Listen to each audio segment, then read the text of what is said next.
Science has the assumption that there are laws in this universe that never change and that are the same everywhere. Universal principles of material nature. Without that, science wouldn't have any wouldn't have any logical basis, because if the laws were changing all the time, then it would just be madness. So the material universe is based on constant laws. That means the laws were the same from the very instant of creation until now. That means whoever designed the laws of the material universe had to have perfect intelligence. Because if any of those laws were different, even by just a small amount, we wouldn't have the universe we have today. We would have something completely different and totally weird. So that means the laws of the universe have been the same from the instant of creation. So where is that intelligence coming from to design those laws? How could those laws be systemized in such a way to produce exactly the universe that we have today, which is so favorable to the existence of beings such as ourselves? How is it possible unless there is a perfect intelligence behind it? So we're saying, yes, we agree that perfect intelligence is God. And God designed the material universe, the laws of this universe, and is the source of the original energy of the universe, which is now being expressed in all the forms and the transformations of the material energy that we see today. The influence of time on the material energy is very significant. Time is a factor in all material transformations. And what is time? Krishna says in Bhagavad Gita, I am time. Time is God. Time brings about all transformations in the material energy. But time is not part of matter. Because matter just sits there. It doesn't do anything by itself. So how can matter be the source of time? You follow? The cause of something has to have similar qualities to the effect. So if we see an effect such as time, its cause cannot be material, because matter does not have those symptoms that we observe in time. For example, in astrology we find that there are different times that produce different effects. And the time is universal. It's the same in the heavens as it is in the earth. That's why astrology works, because we can see the movements of time in the movements of the planetary bodies more directly and more clearly than we can see the movements of time on planet Earth. Just like if you're walking around in a big city, it's very hard to see the pattern of the streets and the location of the different buildings and stuff. But if you have a map, because it's like looking from above, from an airplane. So you can see very clearly the whole layout of the city, even though you can't directly see from your present position. So similarly, we're stuck in time. We're in the present. That's like being down in the streets of the city. But from astrology, we have a chart. And the chart is simply a map of the heavenly bodies at a particular time, or progressed through time. So that map shows us the movements of time as reflected in the heavenly bodies. And so we can understand the movements of time on our level by a similar inference as we understand our position in the city by the use of a map. So we can understand that if time is a cause, it cannot be an effect of matter, because matter is simply an effect. And it does not have the property of causation. Energy does have the property of causation. But energy does not have the property of emission. Only the source of energy has the property of emission.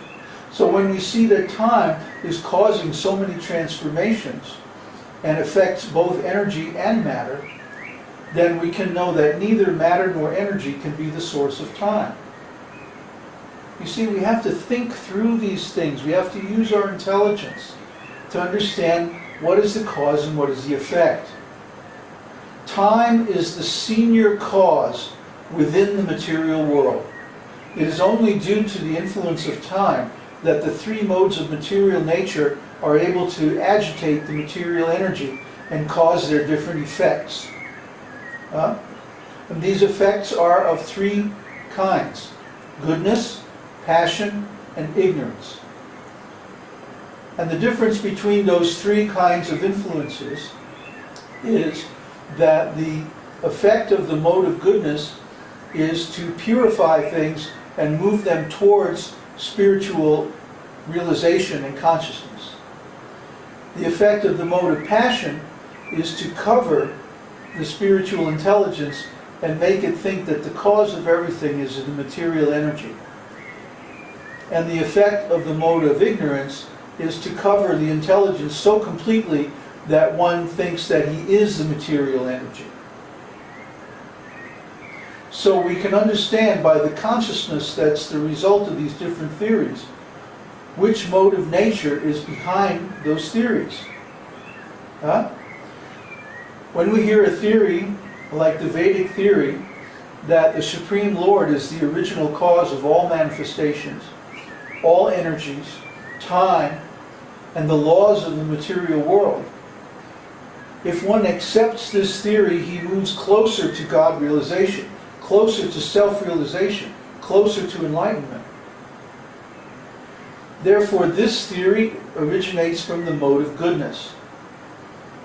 But when we hear a theory like a theory of modern science that matter is the cause of everything, we can understand that this theory is motivated by the mode of passion, because it deals in identification between the cause and the effect, between the source of the energy and the energy itself.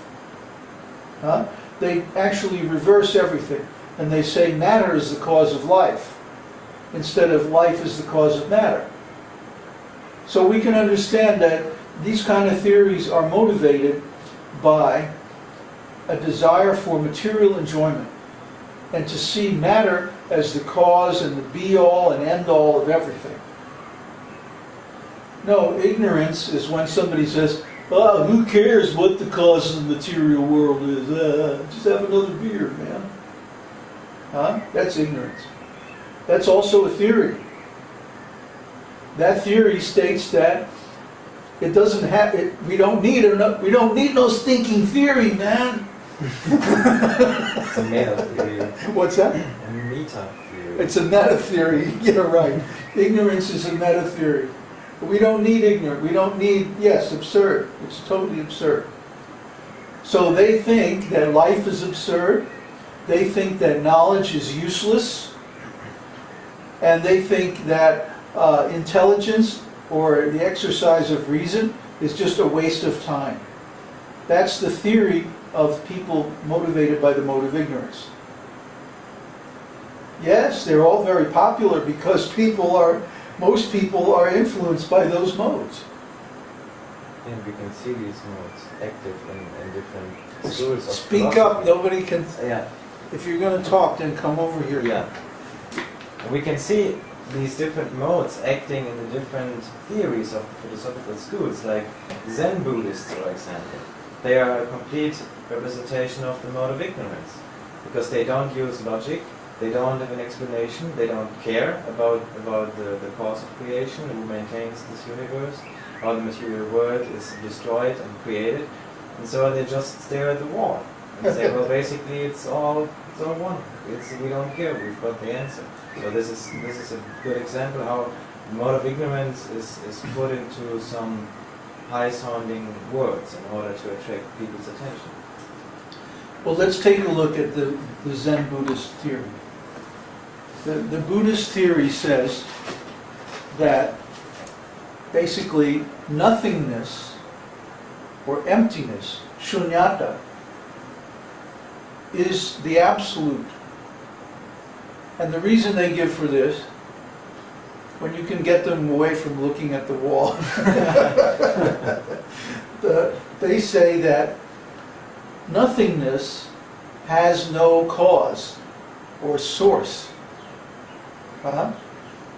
Because how can nothing come from something? Yeah. So nothingness is self-generated, self-proved, and eternal. Because after all, it's nothing, so you can't destroy it.